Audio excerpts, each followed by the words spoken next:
AFTV Yardman straight in it again. The ref today. What did you have you seen back the incident?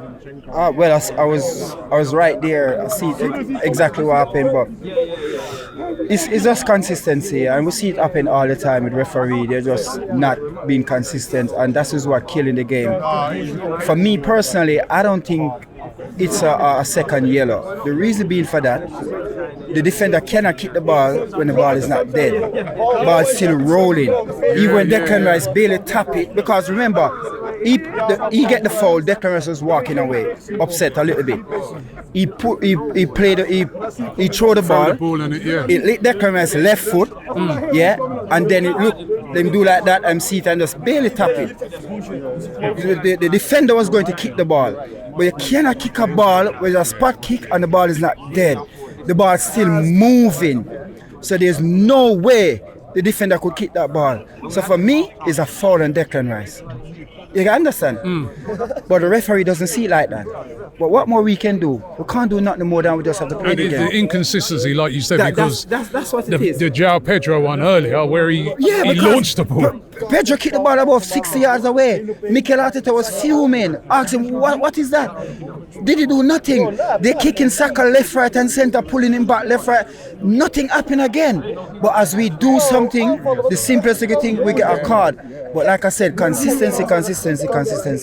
And refereeing in England need to just get better. I'm not gonna say that they're supposed to get everything spot on. They're human beings. They're gonna make mistakes, but don't make silly mistakes.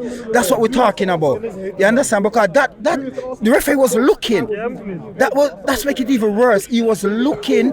He see exactly what happened. But you know what? It is what it is. It changed the game, because up until then, Arsenal, you won 1-0 up on top of the game. That changed it. Immediately it was a different game, wasn't it? Yeah, but you see, we're playing Brighton. I mean, everybody bigging up Brighton, so they're playing good. They beat Man U, they win their first 2 games. But we are Arsenal. We are at home. And I don't believe that Mikel Arteta should have gone 5 at the back. I just don't believe it. What I believe he should have done, we're at home. Yes, we're 1 man down. But we are Arsenal. We are better than Brighton. By far, we're better than them. So what I think him should have done, put Timber in midfield and go 3 at the back. That's what I believe he should have done. 10 men. Yeah, but listen, it's early season. Yeah, show them that. You see, when you're gonna go 5 at the back, you're letting them know that you're fear. You fear them because, Robbie, please look. Any team go 5 at the back, stays. You're telling them that you're gonna defend. Am I right? Yeah, but you've got to. I understand. Brighton, you're underestimating Brighton, a good side. No. The players like Matoma, João Pedro, these are good players. Very good players. As a matter of fact, they spent a lot of money in the summer. They was bringing on reinforcements left, right and centre, Dingra. You know what I mean? They are a good side. They, like you said, they won last week. They won. They went away, and that was against 10 men. At Everton, they pumped them 3-0. You've got to just say to yourself, right, isn't it that old saying where they say, if you're not going to win it, don't lose it. That's what, but all right. Who from Brighton will get into our first team? Yeah, but that's not the point. No. Down to 10 men. No, you're saying that Brighton is a good team. I'm not saying that they're not. But I'm just saying that we are a better team than them. I agree with you. But that's what I'm saying. But we've got 10 men. 10. Yeah, but 10. don't show fear. Never show fear because I don't. You going 5 at the back showing that you're going to defend something. Yeah, because you have to. Yeah, but we have to defend, but could I go 3 at the back? I'm put 1 more body in midfield. 3 at the back, they got Mitoma. I'm put 1 more body in midfield. So one of their strengths is out wide. Their strengths are out wide, right? You see our Brighton play. Yeah, but Timber with a fall back in. When we lose the ball, Timber with a fall back in. So why we go party alone in midfield? Is that going to work? And then we drop deep. When we go 5 at the back, what we do, we drop deep. That's why they set the first goal score. Because we drop too deep with 5 at the back. You understand? Don't do that. As much as it worked because we didn't lose the game, and actually we had the best chances, right, to actually win the game. Well, they have the best chance because Thingy kick back the ball back to Raya when there's an empty goal. So for me, they got the best chance. But apart from that, what Mikel Arteta need to do is early season. We didn't lose a game. do not watch Man City. Don't watch nothing that they're doing. Focus on we, because we've done it 2 years straight. We're watching them focus on what they're doing, wondering, and you know what? Just concentrate on our game. And I believe if him, he's actually said something at last I actually agree with. Jesus Christ. Hey, well, I knew one day, you know what I mean? One day there'd be something. No, honestly, because watching back last season, we watching everything that Man City do, worrying what they're doing and not worrying and not thinking about ourselves, what focus on ourselves. That's what. So now this season, what I see Mikel Arteta doing, and I look back on my bench. Last week I was telling you that bench wasn't a good bench. This week I'm telling you that bench is after the international break, that bench is a really good bench. All right, I wanted to ask you. Obviously, the transfer window closed yesterday. Raheem Sterling. You're right. You're core Yardman. You're from Jamaica. But was you happy with that signing? What kind of stupid question is that? A real born Jamaican in Arsenal? Fucking Emirates! Are you dumb, fam?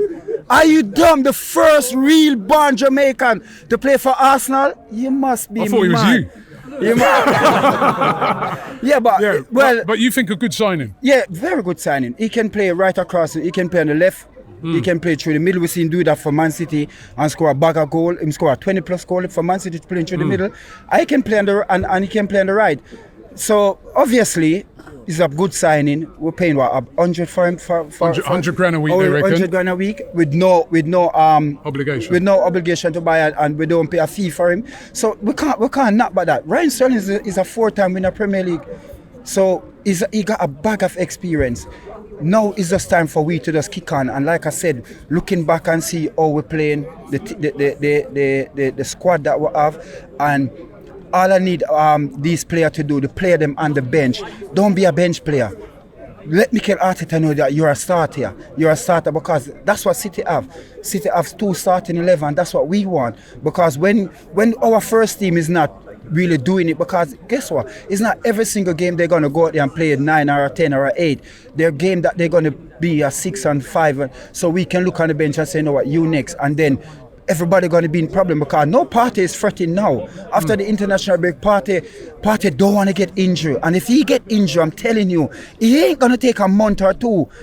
I'm telling you, because guess what?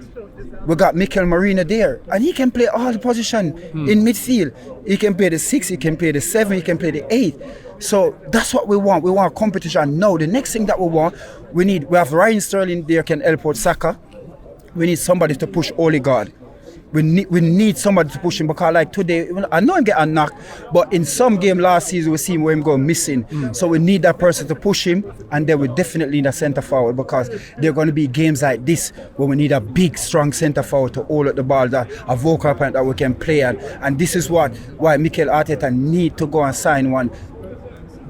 See what we are January, but we're definitely going to need one. Don't believe that we don't need one. We need one. Even though we're going to score a goal, the front three, everybody going to chip in and score. But we're going to need that. We're going to need that. And like I said, we haven't lose. The season's still 3 games in. So all we need to do is just take it easy. Like I said, don't watch City and just do a thing. I'm honoured and pleased to have an Arsenal legend in the building, David Seaman, ladies and gentlemen. Mr. Dean, can you hear me? No way. It was larger than life in every way, and he was a hero, not just with the fans, but with the players as well. They all loved him. He was that good that in training, Steve Bold and Tony Adams, that he would embarrass them and they would try and kick him to slow him down a bit, and they couldn't catch him. The ponytail on the head. But I was born with a tash. I remember seeing an Arsenal team celebrating getting 4. And I was like, talk to them, dropped David. quite a little way here. You know, we've done what we did. It's their time to go and create their own history.